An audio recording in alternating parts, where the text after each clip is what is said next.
आखिर परिवार के 3 सदस्यों के नाम थे, चच्चू के नाम क्यों नहीं था?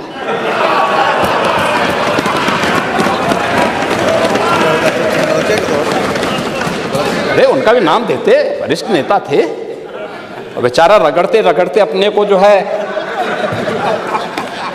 पीडीए में है ही नहीं, उन्होंने चाचू को ही भुला गए। परिवार के यानी इस प्रकार से उन्होंने विस्मृत कर दिया कि साइडलाइन में थे ही नहीं, कैमरे के फोकस में नहीं थे, अब रेड कारपेट पे नहीं चल पाए। इसीलिए हम कह रहे हैं ना कि चच्चू को ही भूल गए और बेचारे चच्चू देखते रह जा रहे हैं कि ठगे गए एक बार फिर। प्रभु राम को ये लोग मानते तो चच्चू के साथ अन्याय नहीं करते, रामायण से सीखते, रामायण में सीखते।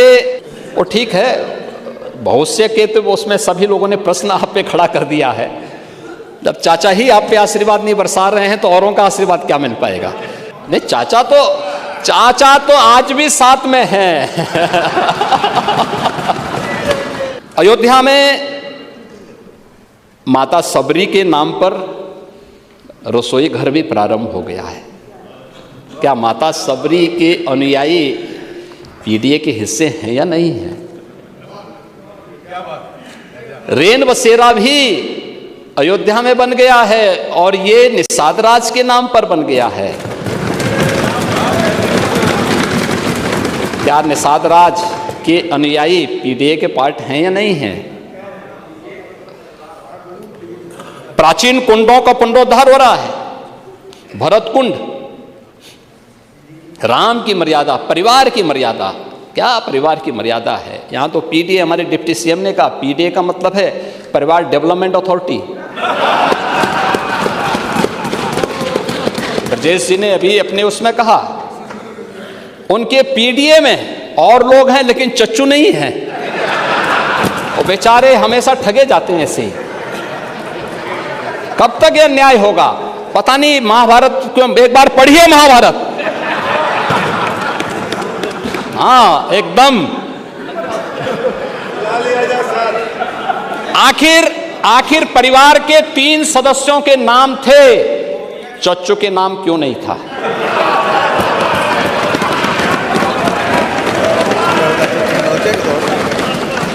अरे उनका भी नाम देते, वरिष्ठ नेता थे। और बेचारा रगड़ते रगड़ते अपने को जो है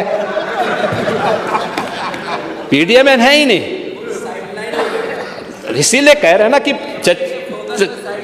उन्होंने चाचू को ही भुला गए। परिवार के यानी इस प्रकार से उन्होंने विस्मृत कर दिया कि साइडलाइन में थे ही नहीं, कैमरे के फोकस में नहीं थे, अब रेड कारपेट पे नहीं चल पाए। इसीलिए हम कह रहे हैं ना कि चच्चू को ही भूल गए और बेचारे चच्चू देखते रह जा रहे हैं कि ठगे गए एक बार फिर।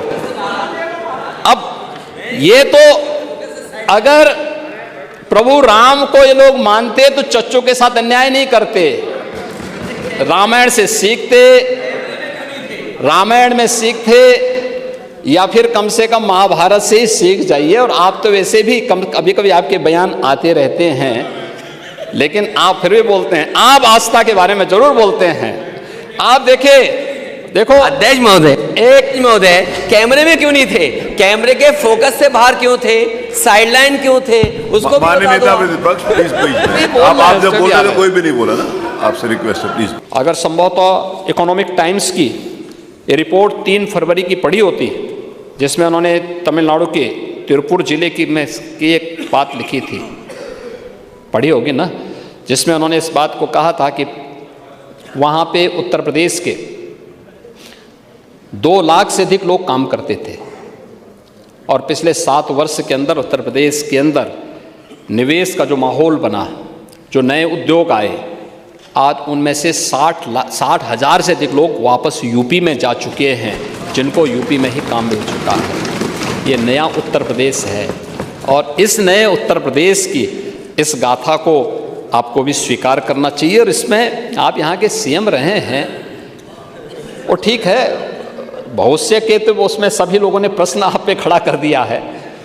जब चाचा ही आप पे आशीर्वाद नहीं बरसा रहे हैं तो औरों का आशीर्वाद क्या मिल पाएगा? लेकिन कम से कम आपको इस बात पर गौरव की अनुभूति होनी चाहिए कि जिस उत्तर प्रदेश ने आपको मुख्यमंत्री के रूप में स्वीकार किया था कभी, आज उत्तर प्रदेश प्रगति कर रहा है, तो आपको तो खुश होना चाहिए। हर व्यक्ति को खुश होना चाहिए। हाँ, नहीं, चाचा तो आज भी साथ में हैं।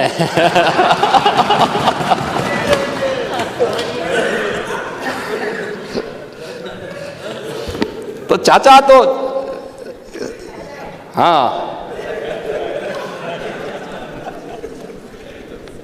महोदय ये इसलिए हुआ क्योंकि हमने एक कानून व्यवस्था का बेहतर माहौल दिया।